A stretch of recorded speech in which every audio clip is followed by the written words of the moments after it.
So do you think as a practitioner that there is a duty to be this transparent with your clients?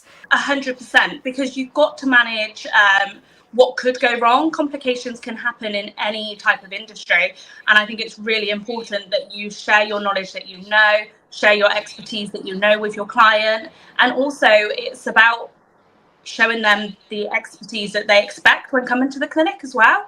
Because you could tell them, yep, you're going to have them amazing Russian lips, but in fact, they actually need other procedures to be able to create that lip. So you need to know how Botox works alongside lip filler to create the perfect lip. So you've got to be transparent with your client as well.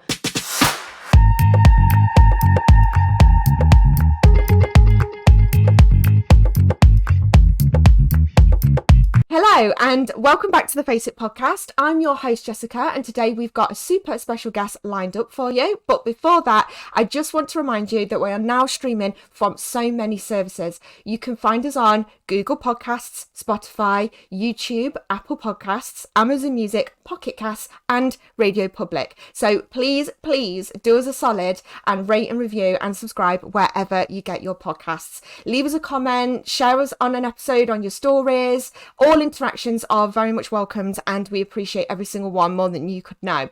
We are also bringing a new feature to the podcast. You will start to notice we have some all-star celebrity giants of the aesthetic and beauty worlds joining us on the show. So it'll be from their own clinic locations. Each week I'll be dropping into a clinic across the UK to delve into the minds of some of the most influential people within this industry, and you can help to increase the podcast reach.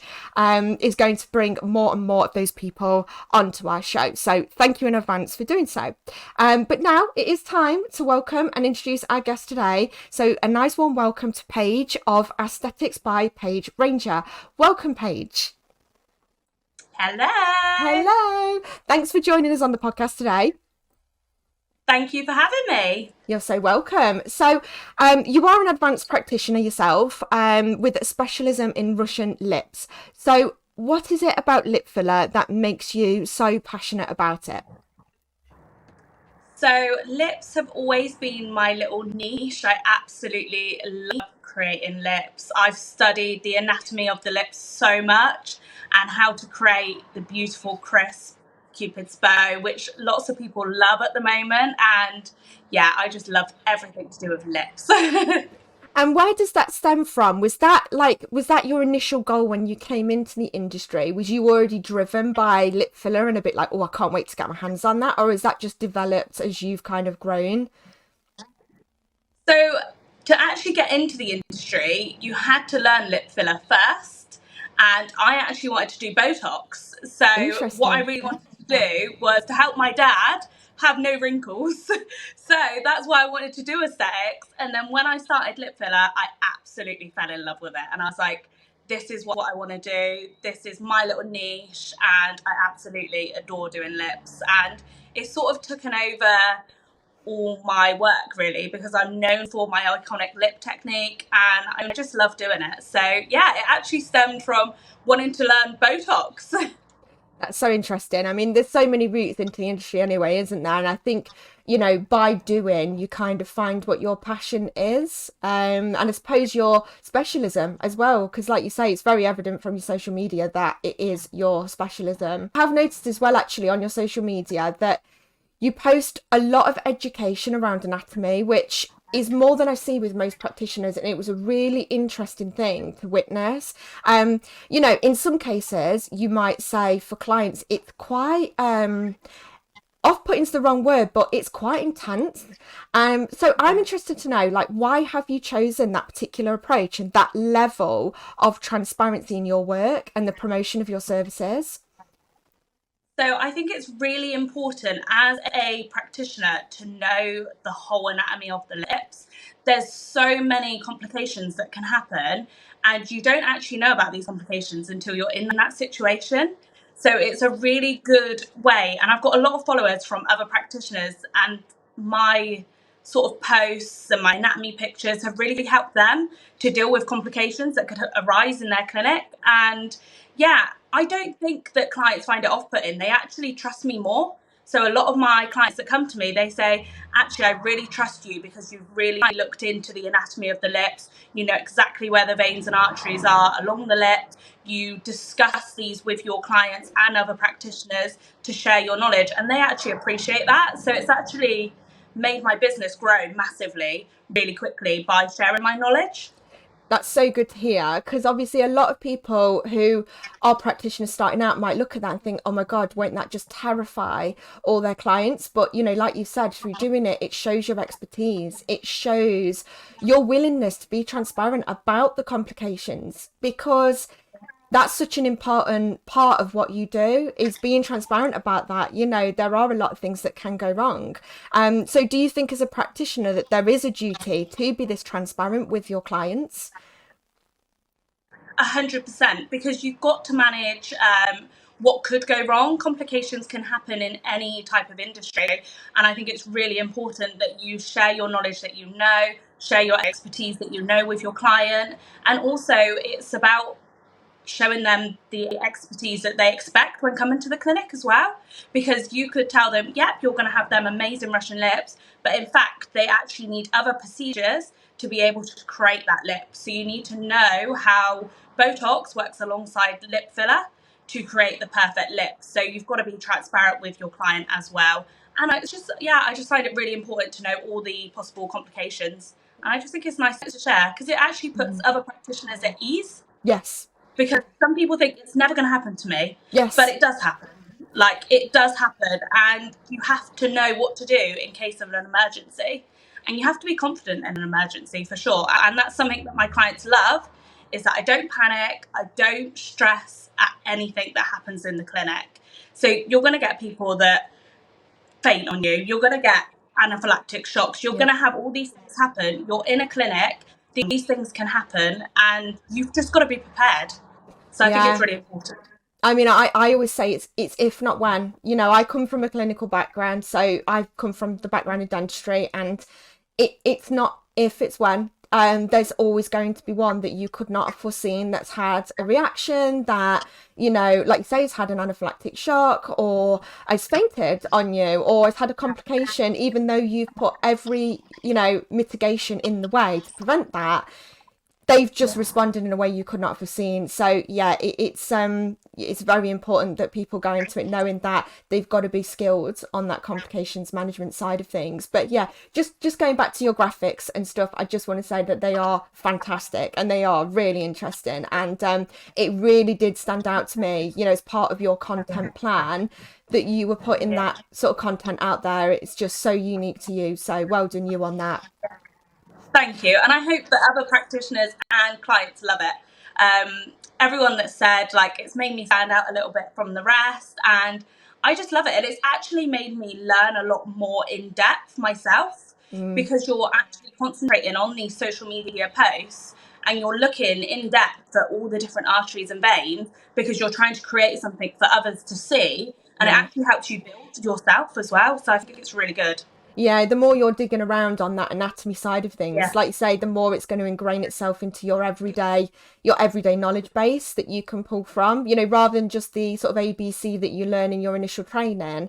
Doing that deep dive throughout your career is only going to be beneficial to you, to other people online. Like you say, you're quite passionate about helping other practitioners, and for your clients, because it's building that trust in your knowledge base. So yeah, it's excellent.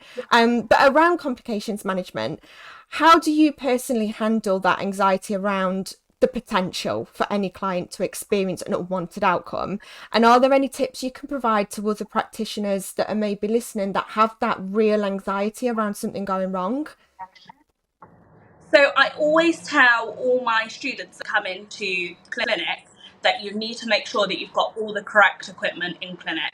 There's so many practitioners that are out there that don't have basic medical care in their clinic. They don't have an EpiPen, they don't have adrenaline, they don't have basic things. And it's really important, even if you're doing one lip, like you've done your course, you're going to do one lip, I would never do one lip without your medical kit. Like, you need that medical kit. You need that ground to make sure that everything's in place, because then there's no worries. Because lip filler is reversible. So you can dissolve on the spot. So I always think there's never any anxiety with that case as long as you've got all the equipment in place. And as long as you know what you're doing, you've got everything set up. Like, even in my cupboard, I'm really an advanced practitioner now, but even in my cupboard, I've got a step-by-step how to dissolve someone's lips. Because in that moment, you might think, oh my gosh, what do I do? But Everything you've learned goes out the visual. window, you know. Yeah, exactly. So if you're a panicker, just get it in writing in your cupboard, like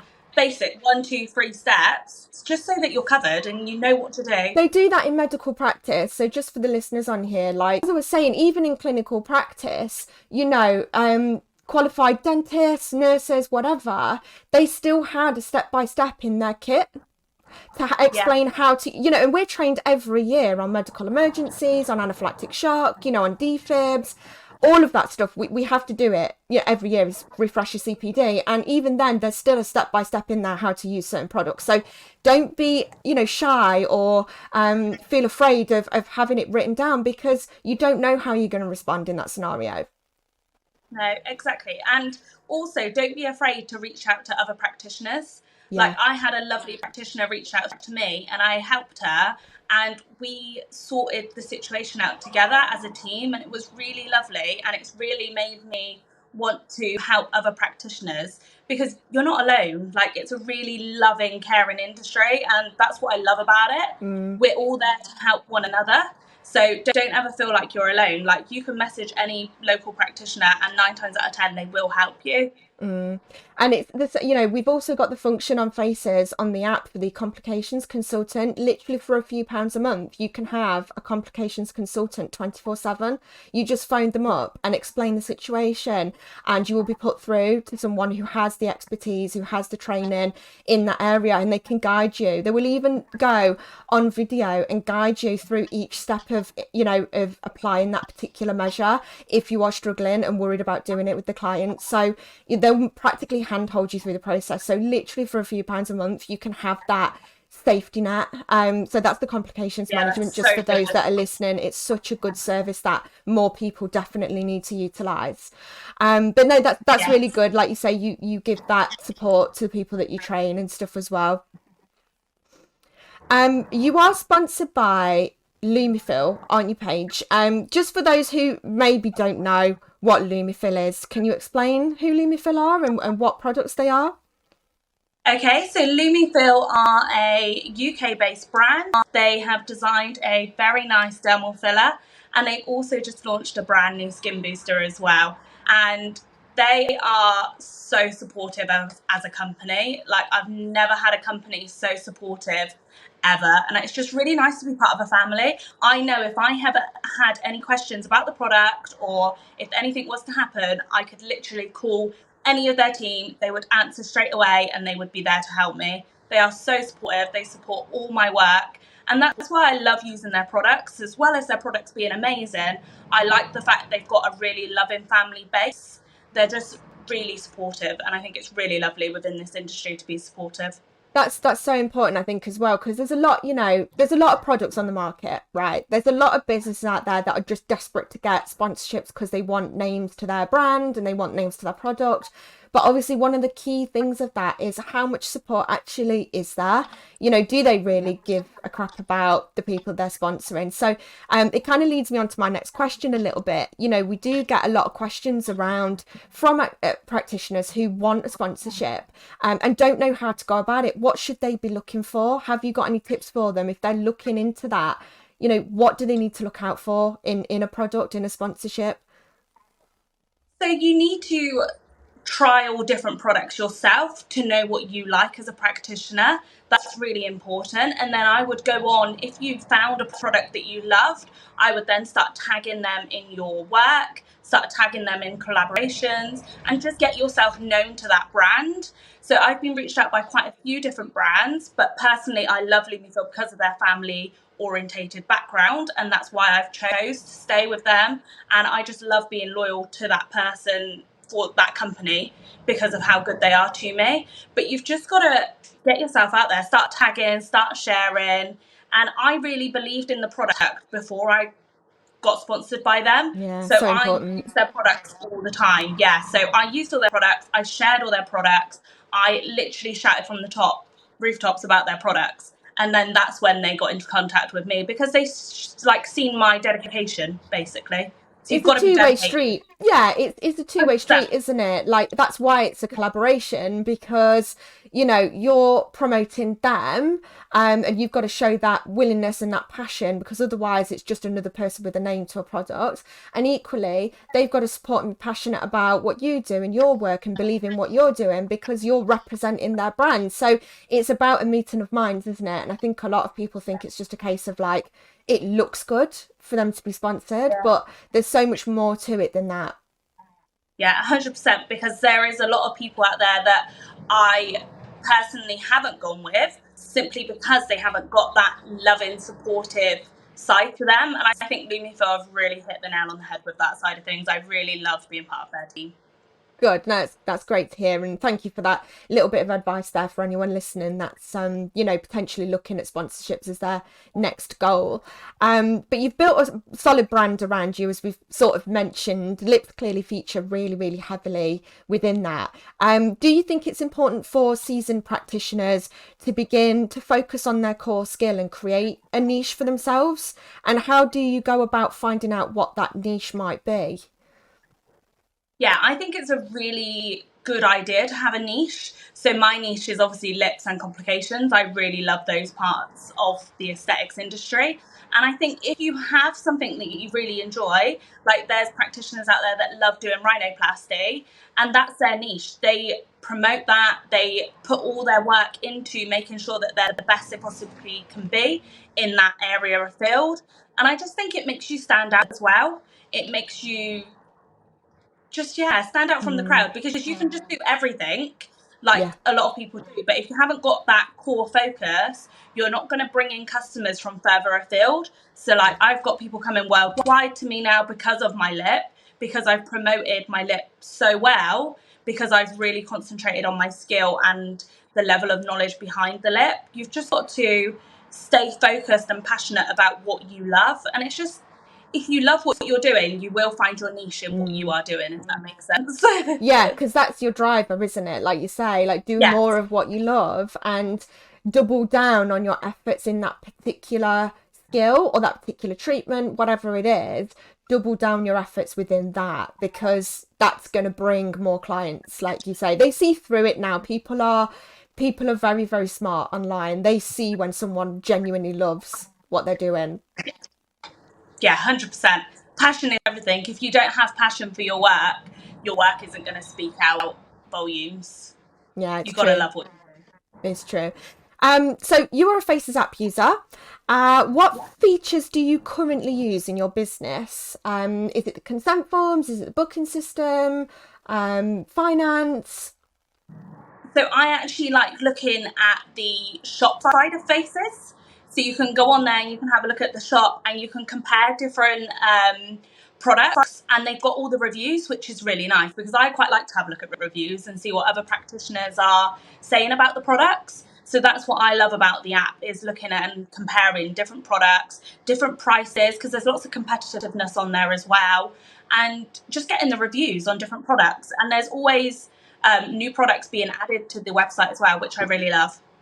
Yeah, we work with literally hundreds of different wholesalers and you know, product lines and stuff now. So there really is, you know, market wide access to products. And like you say, I think that feature of being able to look what other people think about the product, because it's all right hearing it from the brand, but the brand are always going to give you their best foot forward, right? So you can only go off their marketing so much. So it is nice to go on and see actually, how does that product perform? How long does it last? You know, does it do what it says on the tin? Or so I think it is a really good way of being able to measure it against, you know, a competitor in that Yeah, respect. I really love that feature on your app. I think it's really good. I love seeing reviews. I think it's amazing.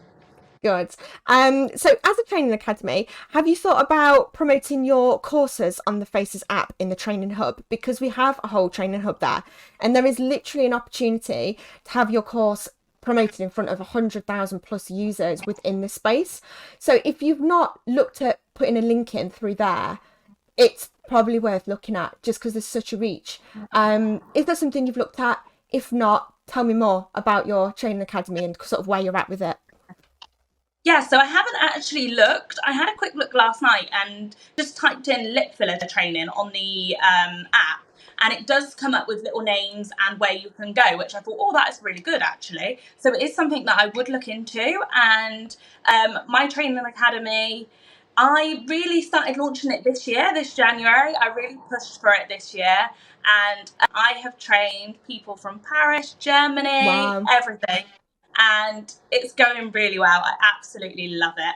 And something about my training which makes me stand out from the rest is that I get 10 live models in. So I'm Wow. always pushing to get loads of models. So there's loads of students that come to me and they're like, oh, I went on a training course and I only had 2 models.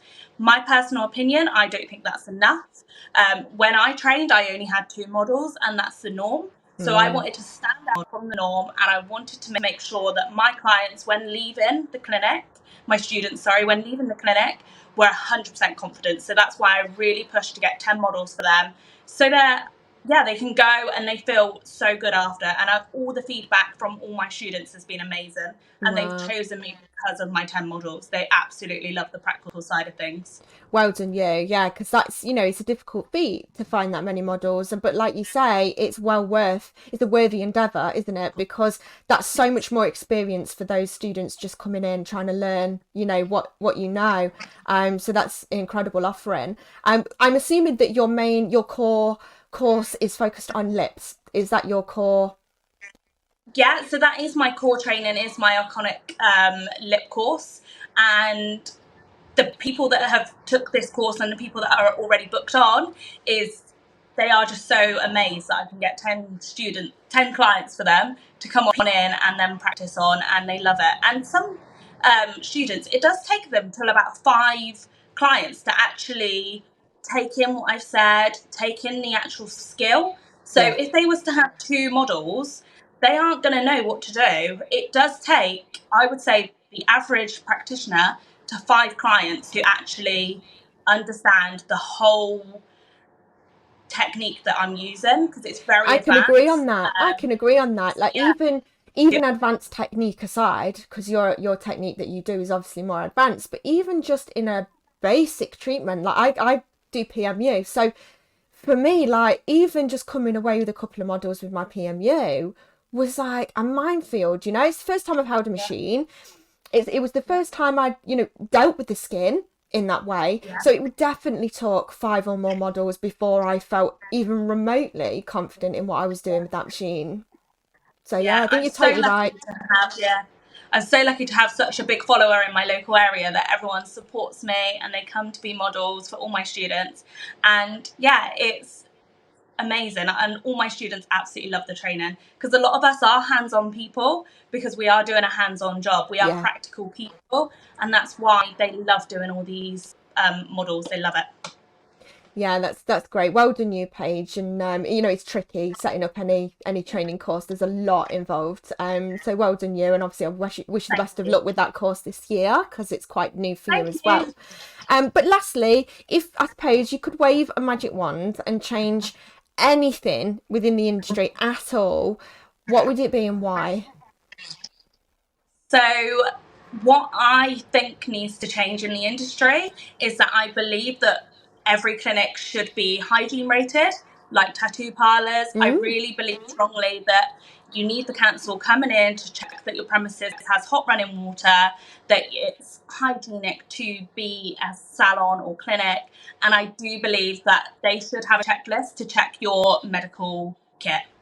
Yeah, I think that's fair, and I think the medical kit's an interesting one. I've not heard anyone mention that really before in our conversations, and I completely agree with you. I think it's a requirement for any of these services at all. It's a requirement, for dentistry, even just for your checkup, you've got to have one there. So, Yeah. and I've had people faint on the chair that we've not done any treatment on. It's just because we've laid them back. So they've lost their Yeah. balance and then Same here. fainted. It's had nothing to do with injections, nothing to do with doing any Yeah. treatment. It's literally been that their blood pressure has dropped so low, they've gone to get up and fainted. So I completely agree. I think that could be a really beneficial mandatory requirement is having that medical equipment, as a mandatory within your salon or Yeah, clinic. just making sure your salon and clinic is hygienic. It's Mm. like the basic things But I just think, like, why don't we have a hygiene rating? I think we're using needles the exact same as tattoo parlours. It's really mind-blowing that we don't. And I think that practitioners should be pushing to have really hygienic clinics, getting them 5 stars, and be proud that you're a clinic that's really nice and clean. You've got a good background, you've got all your medical kit, and yeah, I think it's a really good thing. I really hope that something like that comes in place. I do too, and I think, you know, only pushing to be better is a good thing, right? I think when you get complacent and aren't too bothered about being better, you know, maybe they come in and give you a 3.5 star or whatever, and you're like, oh my God, like I thought I was really on it. But that's only going to push you to go reach for that 5 star and be like, okay, we've missed things. You know, either I didn't know or it was not something I was taught, whatever. It pushes you to reach for that 5 star cleanliness or whatnot. So yeah, I think it can only be a good thing, can't it? Yeah, I agree. I think it'd be a really good thing to have in place for sure. So where can our community find you then, Paige? Where can they find you online? So at the moment, I'm only on Google, Facebook, and Instagram. So if anyone wants to get in contact, please message me on there. And yeah, I'm hopefully going to be growing, doing lots more podcasts. I've absolutely loved doing this podcast with you. You're my first podcast. And yeah, it's been really good just to talk about the industry, actually. I've really loved it.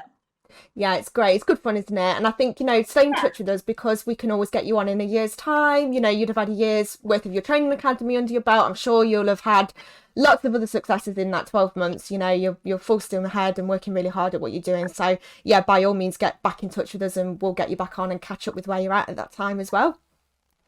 Amazing. And hopefully I'll be on the Faces app for my training too. Absolutely. That'd be great. It'd be great to host you on there, Paige. We'll catch up soon anyway. And thank you so much for coming on. Thank you. Bye.